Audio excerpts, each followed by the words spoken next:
and concerns that they may have. An answer and question period, in my opinion, is not a debate, as the Courier Times tries to point out. I will say this, there's 5 members of the board. Only 2 members were polled. 5 members should have been polled. I think you'll find our other board members had the same feeling that I do. Thank you. Mr. Palestina. Well, let's see who was paying attention to the question. We're not on Channel 23, we're on Channel 22. But you probably don't watch it anyway, so you didn't know that. I didn't think I mentioned it. In case you I'm the weren't one listening again. up here that actually bought cable TV and televising the meetings of all our supervisors' meetings. We were the first ones to do it in southeast Pennsylvania years and years ago, much to the chagrin of other politicians in other communities. But I wanted people to see what we're doing so they might be able to appreciate it more. I've never been against the televising on Channel 22 of these debates. I'm not necessarily for it, but I have no problem if it's televised, but I'm the lone person, and that's just my personal opinion. Thank you. Mr. Rothermel. He says that now, but 2 years ago, I pushed this issue. I sent letters to the Courier. I sent letters to all the Board of Supervisors to try to get them to open this up and have it broadcast on the channel.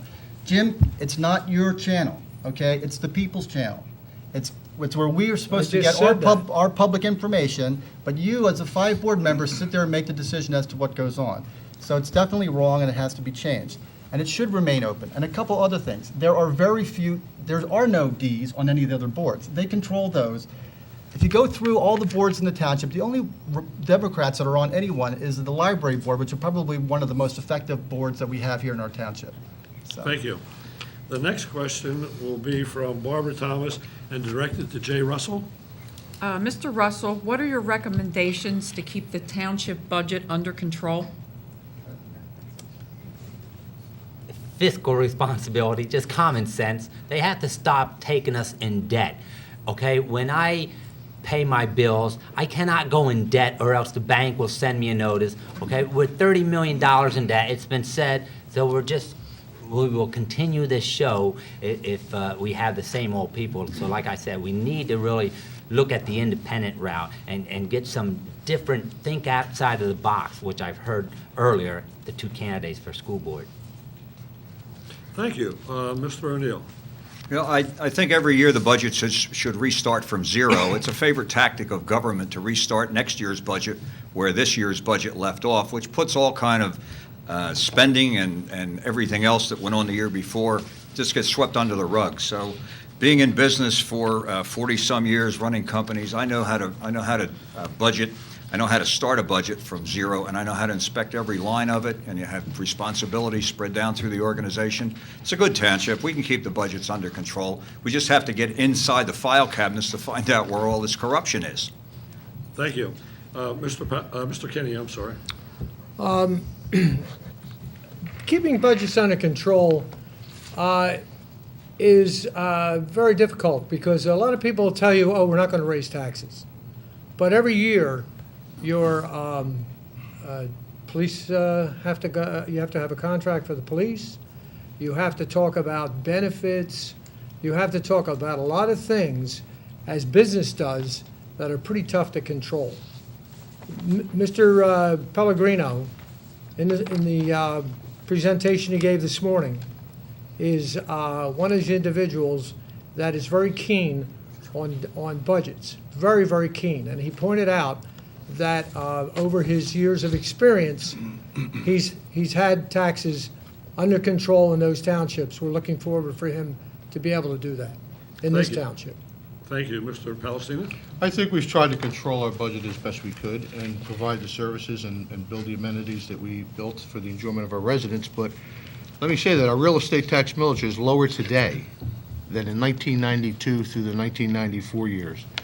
And I'm including the conversion of the new assessment system and including the earned income tax in there. Therefore, the millage is actually 4% lower than compared to 1992 to 94.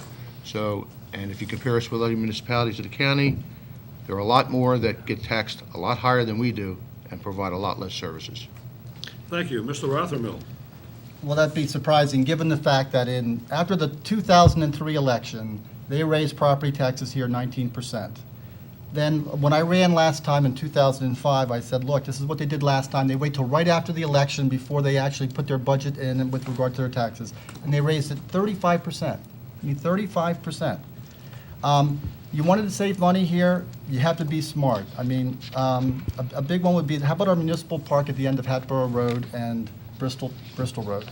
It was $7 million. I mean, we got 4 baseball fields, 4 basketball courts, we got a hockey rink, we got a playland that you might see at a very good McDonald's.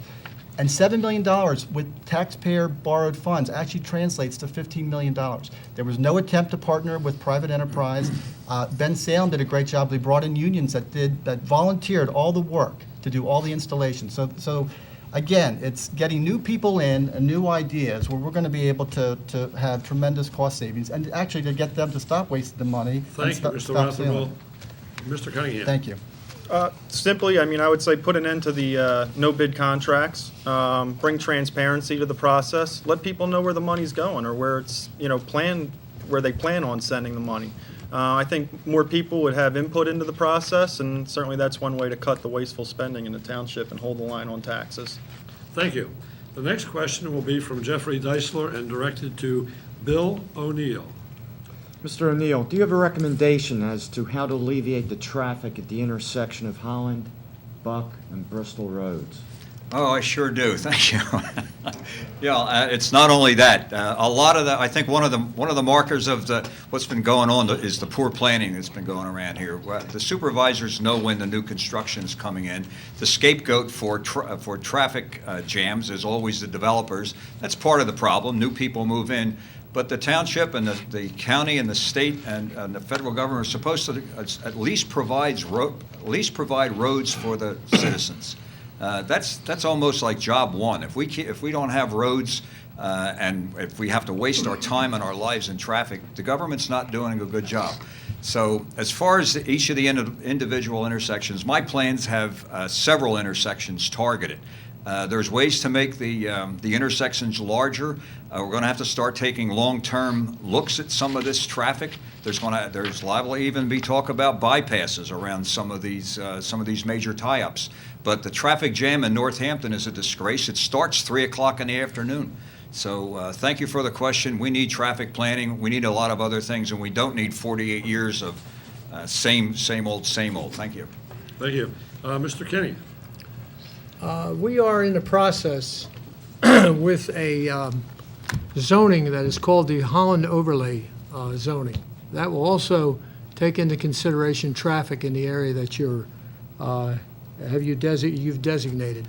We are working with the state. We're working with Scott Petrie, our state legislator. We're working with PennDOT, and hopefully we'll be able to alleviate some of that traffic.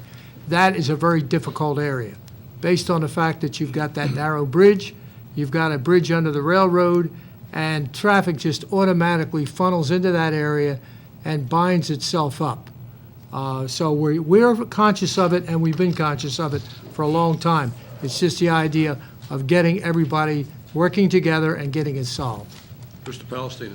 Nothing that $20 million won't cure at that intersection, but having said that, we are working with our state representative, Scott Petrie, and some engineers to take another look to see what we can do there. It's going to take money. There's no simple solution. You'll hear that they're going to do this, they're going to do that, but where are they during the year when they're not running for office? Where's the viable ideas or suggestions? You just don't see them. It's just this kind of forum that they throw these things out, and you can't give an intelligent answer because there's not enough time to do it. Thank you. Mr. Rotherwell? Yes, that intersection has been bad for probably 20 years, and they've been in here for 24 years, and they still haven't done anything. All they want to do is hire yet another consultant, which I'm sure that they'll handpick on a no-bid contract. And if you want new ideas, look, we have a lot of new ideas. One thing with regard to our traffic in Northampton is I don't think we have one traffic signal that has LED lights. You see a lot of townships that are being a lot smarter, where they're changing from incandescent bulbs to what they call light-emitting diode bulbs. Although the bulbs cost a little bit more expensive up front, they actually take 10% of the electricity, because it's a huge cost to the township actually for the electrical to supply to our, I think there's probably close to 200 traffic lights. So those are the kinds of the new things that Jim and I want to come and bring to the township and help us save even more money. Thank you. Mr. Cunningham. I mean, in addition to what Frank mentioned, I mean, there are things such as carpooling, van pooling, any number of things that the local government can take initiative on in promoting to the residents of the township. I mean, traffic is horrendous. Certainly working with the state officials to alleviate traffic congestion and continuing ongoing studies of the traffic patterns in the township. So those are some of the thoughts I have on that issue. Thank you. Mr. Russell. We could definitely look at some of the businesses right there and ask them for input, get alternatives as a solution. I mean, it's really the same old, same old. We had like 20 years to foresee this, to look into this. I mean, we can't just expect new people moving into the township and there be no traffic problem. This problem just didn't occur in the last few years. And I come here, I watch it on TV. I mean, you know, you have the responsibilities, these supervisors, of solving the problems, and they haven't. Thank you. The next question will be from Mel Smith and directed to James Kinney. Mr. Kinney, could you tell us what your major goals will be for the township if elected? My major goals have always been and will continue to be good, strong zoning. That's what has made this township very unique, and it has been well recognized throughout the county from the standpoint of how it's been developed. I was on the first group that studied for the future what was going to happen. We're right on target. We are right on target from where we started. Our residency's the same. We're starting to move into the business. We're starting to move into commercial.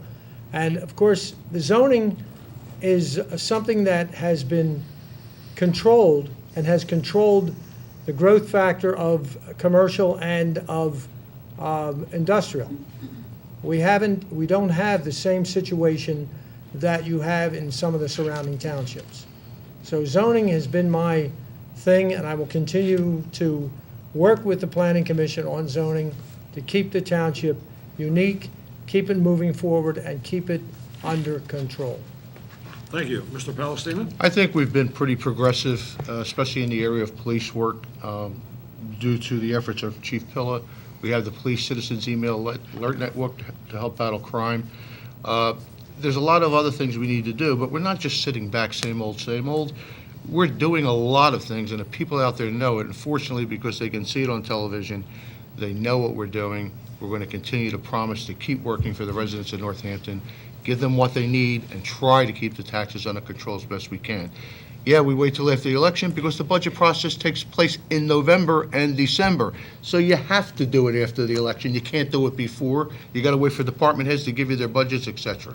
Thank you. Thank you. Mr. Rothermel?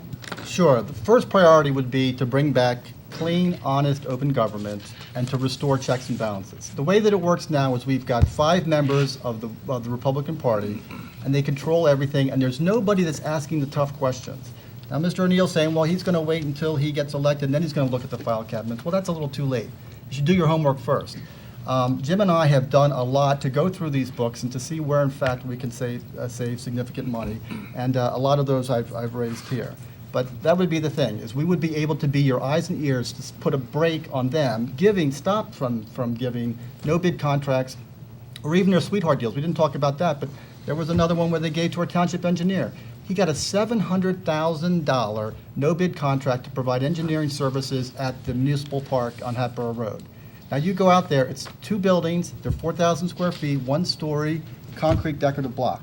I mean, there's not that much engineering services that it commanded, and he got $700,000 to just, I mean, the invoices were things to check to see if the grass seed was correct, that they were putting 60% bluegrass and 40% ryegrass. I mean, Thank you. Mr. Cunningham? So that's what we would do. Basically, in light of recent scandals in the township with the Board of Supervisors, the first and foremost goal would be to restore integrity through transparency in township government by utilizing the township website to provide information to all residents, particularly in regards to financial documents, financial disclosures, accounts payable, and the like. So that would be priority number 1, to bring integrity back to the board. Thank you. Mr. Russell?